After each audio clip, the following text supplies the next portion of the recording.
Bukan menghakimi, tapi menegur. Renungan Sisiu.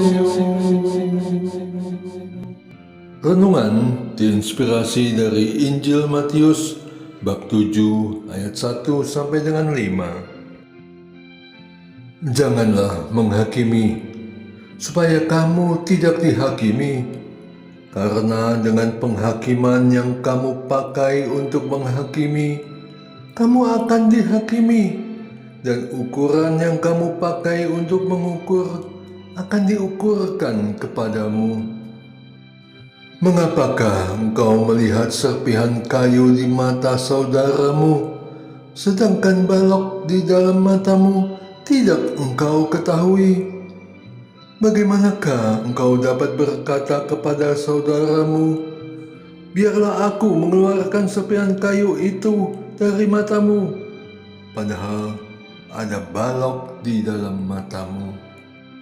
Hai orang munafik, keluarkanlah dahulu balok dari matamu.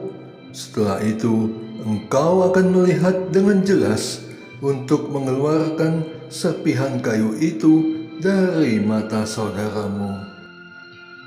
Demikianlah sabda Tuhan.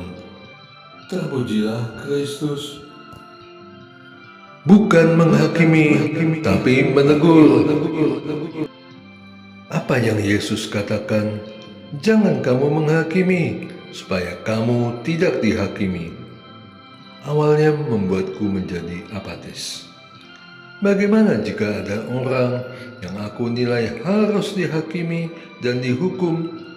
Apakah aku hanya bisa diam saja?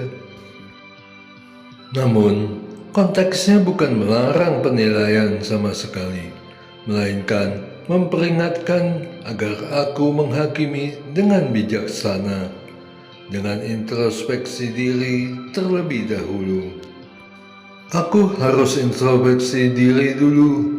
Apakah aku sendiri sudah mencari kebenaran, bukan berasumsi atau menurut gosip bahwa ia bersalah? Apakah ada kepentingan pribadiku? Siapakah aku sehingga mendahului menghakimi daripada dia pembuat hukum dan hakim, yaitu dia yang mampu menyelamatkan dan membinasakan?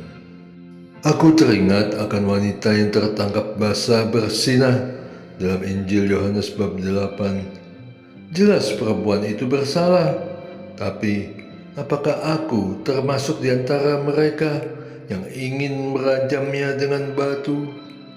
Sedangkan Yesus tidak menghakiminya, walau ia tetap tidak membenarkan dosanya.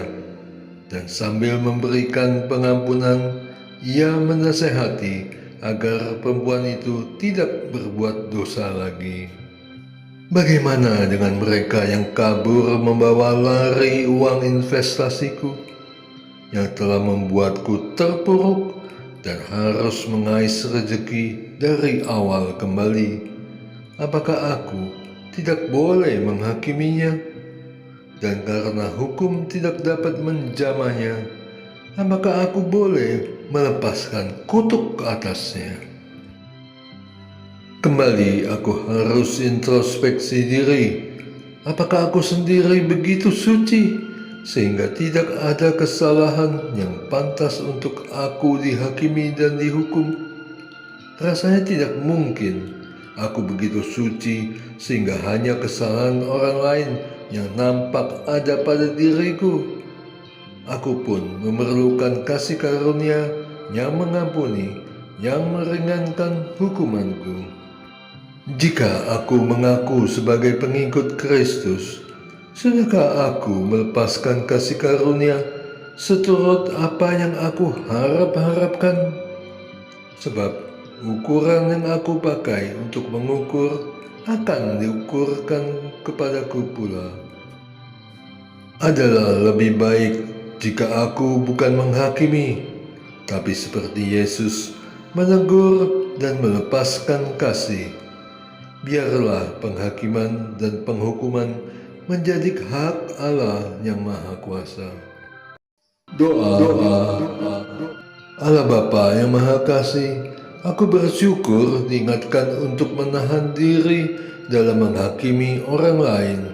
Ajarilah aku untuk mampu melepaskan kasih sambil memberi teguran halus kepadanya. Berkatilah ia yang bersalah kepadaku, semoga aku pun memperoleh kerahiman-Mu, dan semoga apa yang aku lakukan berkenan di hati-Mu. Demi Kristus, Tuhan dan pengantaraku. Amin. Et Maiorem Dei Gloriam.